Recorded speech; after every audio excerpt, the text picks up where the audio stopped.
Women's one day world cup 2025 14వ match Bangladesh మరియు south ఆఫ్రికాల మధ్య జరిగింది. ఈ మ్యాచ్ వైజాగ్లో జరిగింది. మొదట బంగ్లాదేశ్ టాస్ గెలిచి బ్యాటింగ్ ఎంచుకుంది. హన్కియా హైదర్లు బ్యాటింగ్ రాగా కాప్ బౌలింగ్ వేసింది. 15 ఓవర్లకి 49 రన్స్ చేశారు. ఓపెనర్స్ బాగా ఆడారు. సౌత్ ఆఫ్రికా బౌలర్స్ అంతగా ప్రభావం చూపలేదు. 16వ ఓవర్లో సి ట్రైంట్కి హైదర్ వికెట్ పడింది. 30 ఓవర్లకి 100 రన్స్ కొట్టారు. 2 వికెట్లు పడ్డాయి. షర్మన్ అఖ్తర్ హాఫ్ సెంచరీ చేసింది. 48వ ఓవర్లో కాప్ బౌలింగ్లో వరుసగా 3 ఫోర్లు కొట్టారు.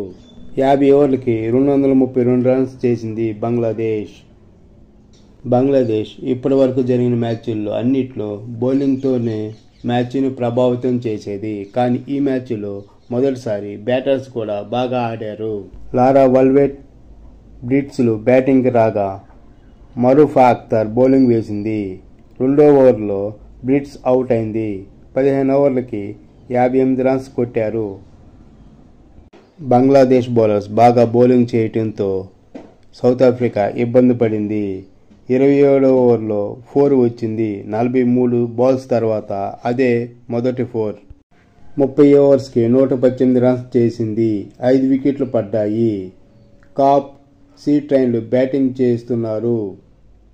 40వ ఓవర్లో కాప్ హాఫ్ సెంచరీ చేసింది. 44వ ఓవర్లో సి ట్రైన్ హాఫ్ సెంచరీ చేసింది. వీరిద్దరు అవుట్ అయిన తర్వాత సౌత్ ఆఫ్రికా మళ్లీ కష్టాల్లోకి వెళ్ళింది.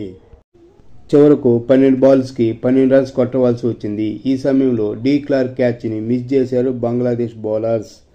6 బాల్కి 8 రన్స్ కొట్టవలసి వచ్చింది. చివరకు డి క్లార్క్ 6 కొట్టి మ్యాచ్ని గెలిపించింది. సౌత్ ఆఫ్రికా ఈ మ్యాచ్ చాలా కష్టపడి గెలిచింది. ఓపెనర్స్ తొందరగా అవుట్ అవడంతో ఈ ఇబ్బంది వచ్చింది. బంగ్లాదేశ్ బౌలింగ్ బాగా వేసింది. కాప్ సి ట్రైన్లో పార్ట్నర్షిప్ బాగా వచ్చింది. చివరిలో డి క్లార్క్ ఆడి మ్యాచ్ని గెలిపించింది. ఓవరాల్గా బంగ్లాదేశ్ బాగా ఆడింది. బ్యాటింగ్లోనూ బౌలింగ్లోనూ బాగా ఆడింది. ఫీల్డింగ్లో చాలా మిస్టేక్స్ ఉన్నాయి.